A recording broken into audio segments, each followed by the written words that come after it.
could probably tell by the title, I got a Lotus. This is actually my legit first time seeing it, laying eyes on it. Yeah, it's not clean, as was the complaint with the R32. It is it's not clean at all. But it's kind of why I wanted it. Like I said, I've never actually even seen this thing in person. Damn, it's nice looking. I like these cars. Just wanted to give a little bit of back sense. So I think I saw the Elise when I was like 14 or 15 in Top Gear. They did that whole, you know, well, it was an Exige that like dodged the Apache gunship video. Flown by the best pilots in the world, the British Army. If you like to gamble, I tell you how you make. Against the best ambling car in the world, driven by an idiot.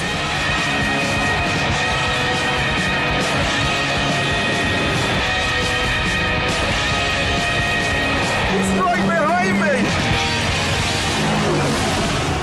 I don't know, I just thought it was like really cool because it's like, it's not an exotic or supercar or anything. It's not. It does look like one for sure. I mean, it really does look like one. I mean, look at it. But it's like, it does the right things that an exotic and supercar should in the sense of speed and cornering ability and lightness, but yet it skips, it skips on the BS.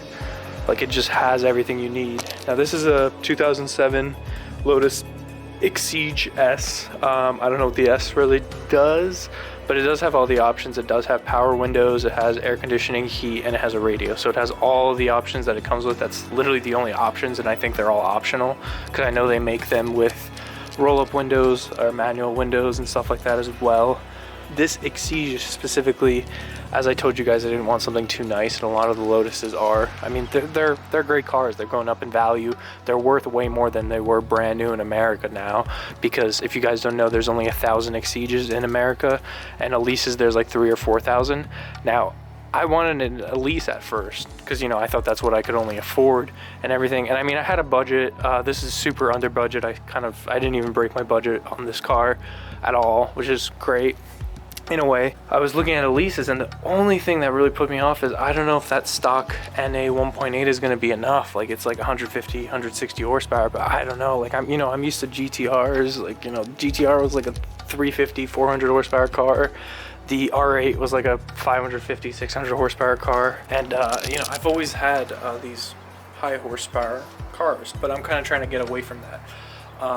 If you guys remember me mentioning I wanted a reliable, like, kind of daily track car, something that I can drive on the streets a ton, but that would be a very competitive base. Now, am I here to break any lap records? No, probably not for a long time, but I wanted a car to get into track driving and get used to, but I wanted the car to be something that can be very, very competitive and fast and actually stand a chance at, being like the fastest.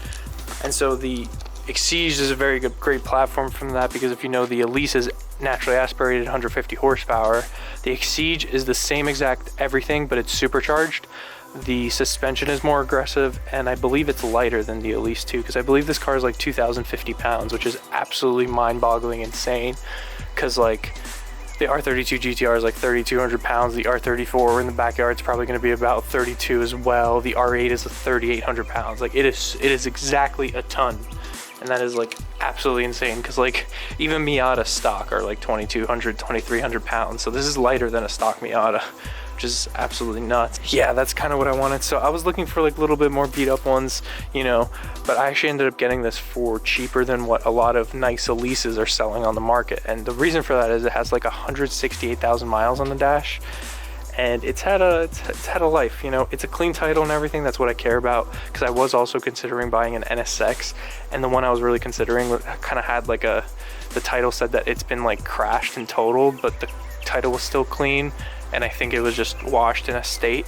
So I didn't want to go back to like rebuild crashed exotics anymore. I kind of just wanted something that's clean. I don't mind if it needs things, that's fine, but there's a difference between a clean title and whatever. The major thing is, has 168,000, you're like, wow, how are you going to track that? That car's pretty tired.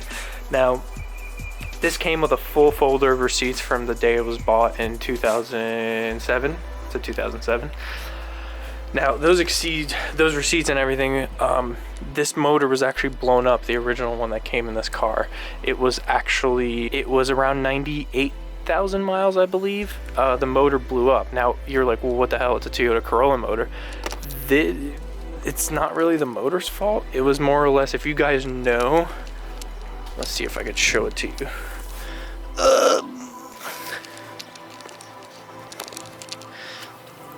There are oil coolers right here. You'll see them. Do you see that right there? That fitting? So there's an oil cooler in there, as you can see, because obviously performance vehicles need their oil cooled a bit. Now, the oil cooler fittings, which is what I just zoomed in on, are known to go bad on these Elises. It was actually a very big recall.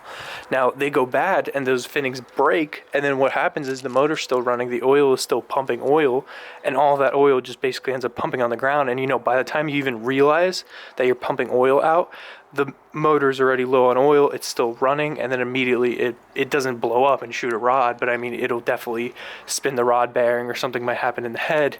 With this, that's exactly what happened, because it said, even in the receipt, it stated that the owner pulled over, noticed that there's oil everywhere, car shut off, blah, blah, blah, had it towed in, and then they changed the oil fitting, they did the recall, etc., and then they started the motor back up, and they realized it was, they started the motor back up, and they realized that it was, it had excessive engine noise in the head, meaning it was tapping, it was knocking, whatever it is.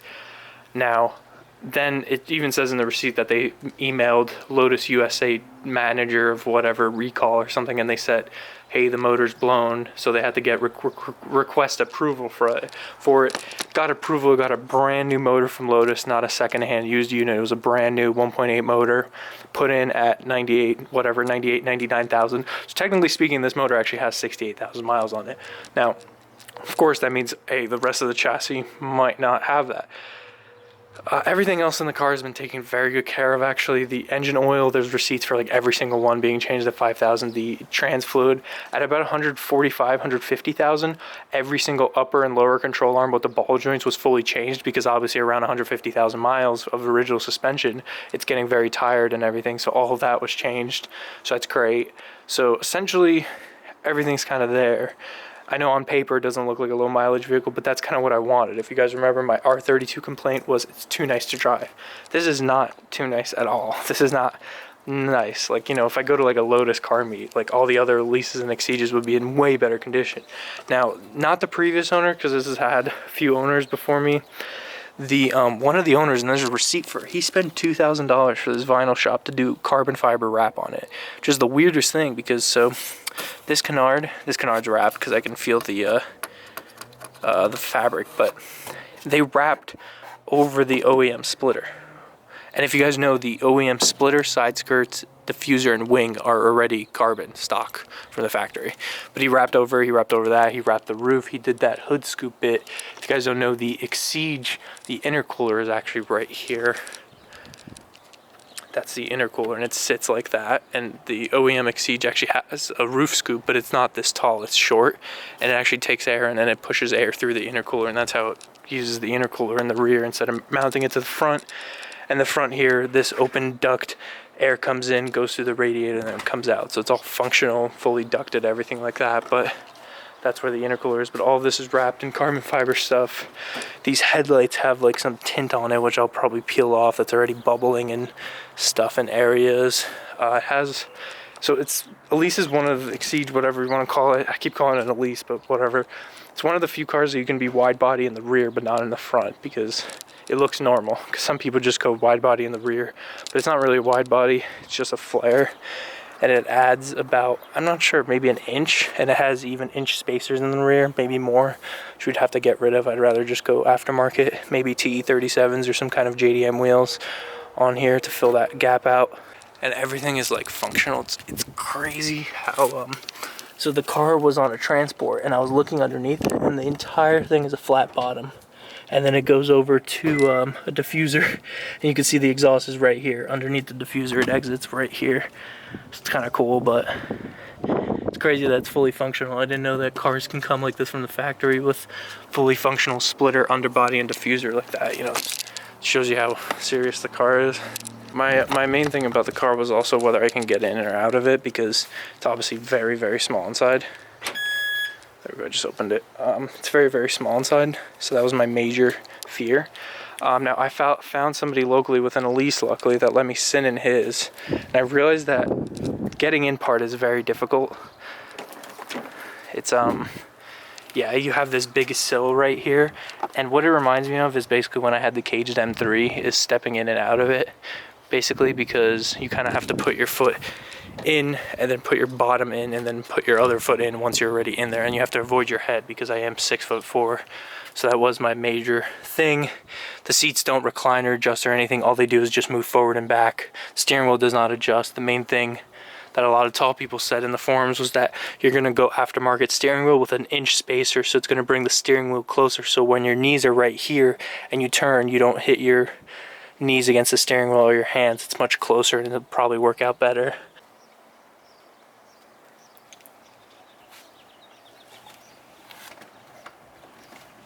It's really not that bad.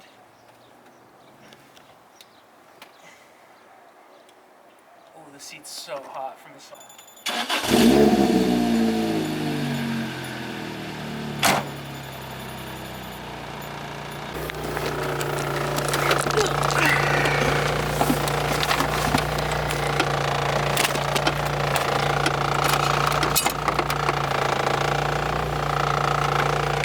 Nifty.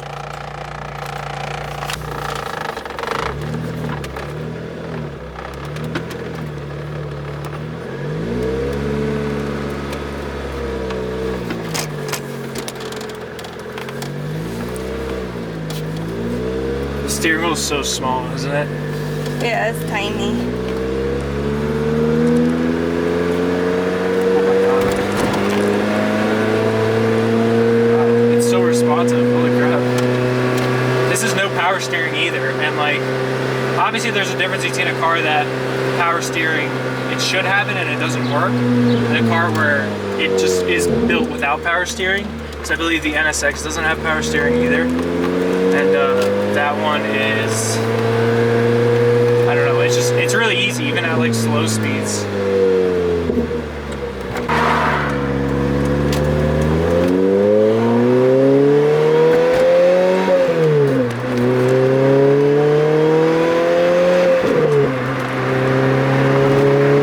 What the hell? This is insane. Dude, holy crap. Dude, it's literally like a go-kart. Do you feel it? Do you feel how like pure it is, I guess? Yeah. Is that the word, pure? Yeah. It's pure like a Christian baby.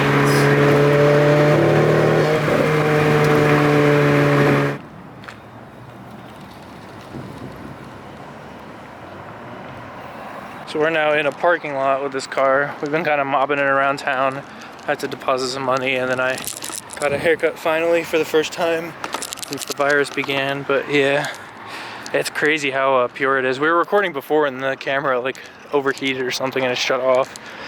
But yeah, no torque at all. But it's like fast, I guess, for what it is. I don't know how to explain that. But it's cool, especially in the back. It's insane because, like I said, this whole car is like a full aero body, and the exhaust exits underneath the diffuser in the middle. But it's like insane. This thing actually gets way more attention than the R8 does, or ever did. And what other cars did I have that get attention? all of them? Yeah, all of them. The Skyline was pretty discreet. It was just a couple of people I like. But like literally you drive that and I feel like every single person on the road, like people in cars will just like look at it. Because it's, I don't know, I mean, especially, well, the R8 in its defense was black. And when a car is black, it's not as like poppy. Like essentially if the Audi was like white, red, blue, yellow, it gets more attention because of the color. But this is white, so I mean, it stands out, and I kind of like the white and black carbon contrasting. Just some of the carbon wrap stuff just looks horrible, and I'm sure that this flare wide body thing isn't even paint matched underneath. So I'd probably just, I don't even know, I'd buy better carbon wrap maybe and just have my friend wrap that. Another piece is like, you know, the taillights, this is what I was talking about. This right here, you see this body line right here? Yeah. Wrap everything inside there black, gloss black, because it'll accent it. And that's, I think, how the Hennessy Venom looks in the rear. Because if you don't know, a Hennessy Venom is literally an Exige that's like just longer and wider. But yeah, it's crazy how much of like a little peppy track car it looks like. And let me show you guys the sick boot. It's funny because it's not even a strut here. it just comes out and then this bar gets clipped in there. So to put it in, you pick it up and put this back in, but this is also like burning hot. But yeah, this is the trunk. If I had to rate, the R8 was bad, the S2000 was worse than the R8, and then the Lotus Elise Exige is the worst. And you can see that tiny little battery right here. That's actually not that tiny, it's actually a pretty big battery. Could probably lose some weight with that. But yeah, you can see the supercharger. If you guys don't know, it's a 1.8 liter Corolla motor, 4-cylinder. It's a 2ZZ motor, so it's Celica MR2, Yaris, Corolla, and Exige Elise, except the Exige is supercharged. And yeah. Yeah, it's pretty cool. It's also weird to work on these because basically the whole body, there's no quarter panel, hood, trunk, fenders. The whole front end is one piece from like here on. That whole is like one front piece, and then this entire rear, literally the entire rear is like one piece. So it's yeah, I'm sure that both those pieces are definitely gonna come off. Oh, this is where the gas cap is, I guess. Wonderful. Refit fueler cap. Turn clockwise until 3 clicks. Premium unleaded fuel only. Okay, sir. Yeah, I don't know why they wrapped over this, because I think this is aluminum, and I think the aluminum looks a lot better than the tacky carbon. Some of these screws are actually Phillips head, and the rest are Allen key. But yeah, I don't know. It's a cool car. Getting in and out of the interior is not bad, honestly. Would you say the M3 was worse to get in and out of with the cage? Because it's like, it's weird. It's very similar because of that barge board thing. Yeah. But Wasn't the M3, because the bar was like an X kind of a thing. yeah. This is just flat. So Yeah, well, yeah, it was way taller. Yeah, it was way taller. Way it's easier. Yeah, well, I'm kind of like I said, the only thing I want to buy like immediately, like I might order tonight or tomorrow, is an aftermarket steering wheel with a quick release. Because if I can take off the steering wheel to get in and out, it would make it so much easier. Because my main thing is when I put my right leg in, it hugs this steering wheel, so I kind of have to wrap it underneath. So that would definitely make it easier, and then also for driving position, it'll make it like way easier. So other than that, it's not bad. In some ways, like while I'm driving on the highway, I think it's more comfortable than the S2000 was, because the S2000, my knees were up against the dash the whole time. Here they are not. They actually have more than enough room up against the dash. Sucky thing is obviously the seats, they don't recline or anything. They're just fixed one-piece seats.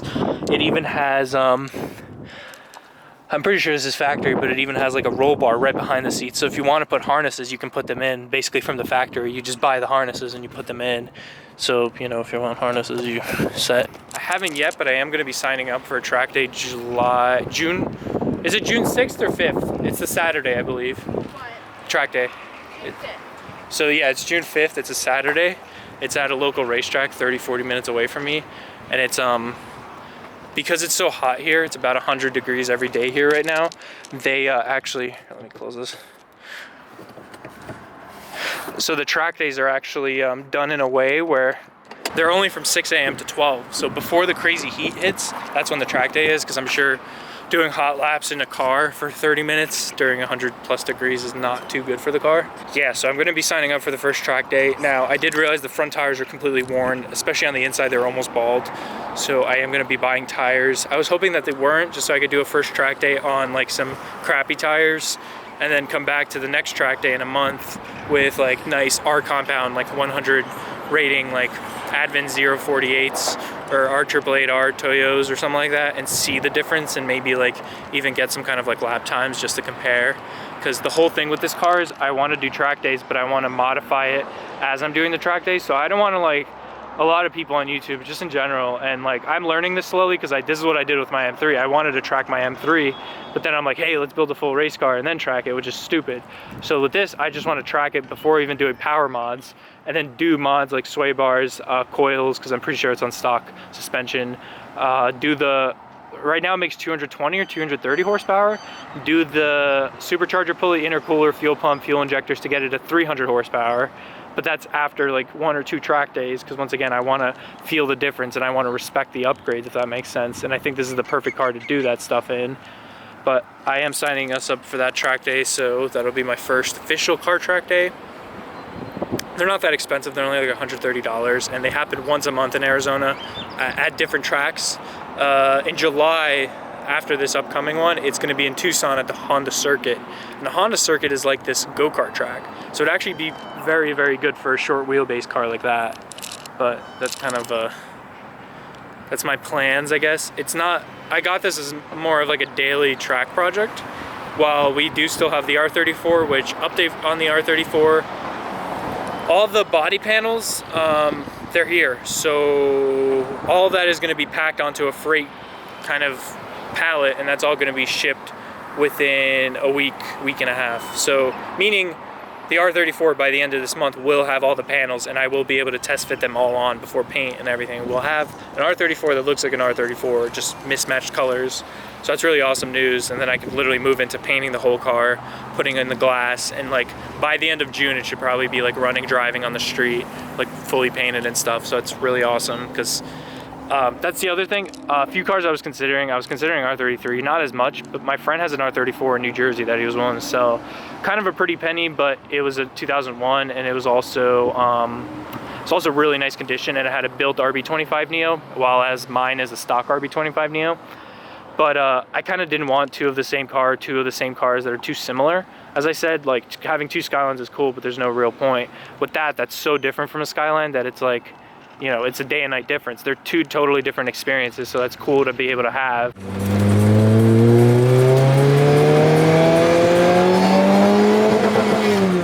This fire.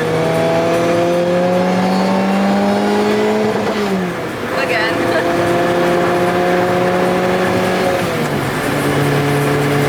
It's funny because I literally just did a full. It was fine and dandy.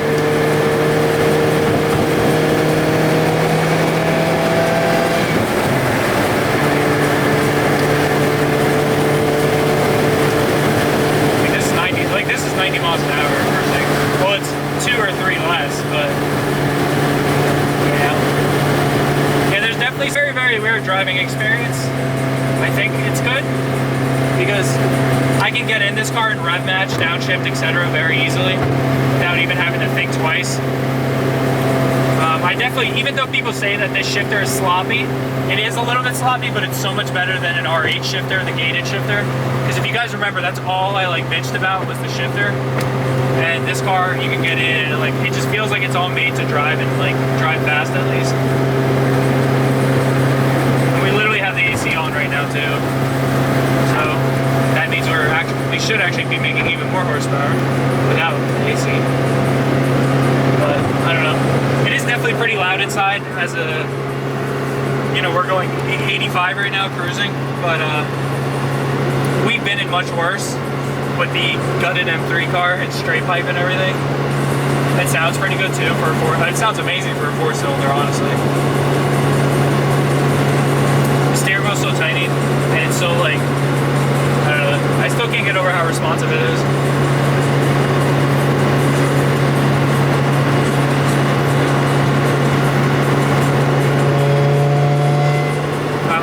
At 6th gear, it just starts to make so much noise.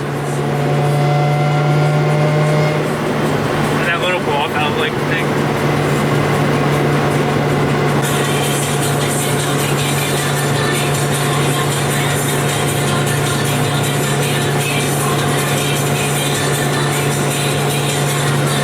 For the head, a bit.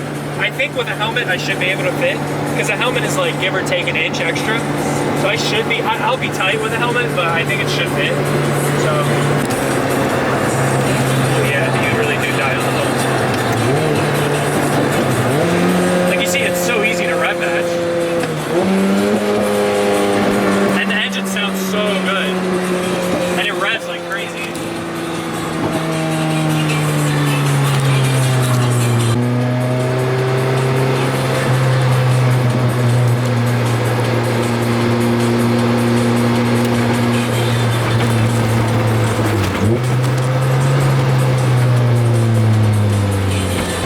Gas is on the right side, I think. I don't know. Well, it doesn't tell you because it's not a normal cluster. Right. I'm pretty sure.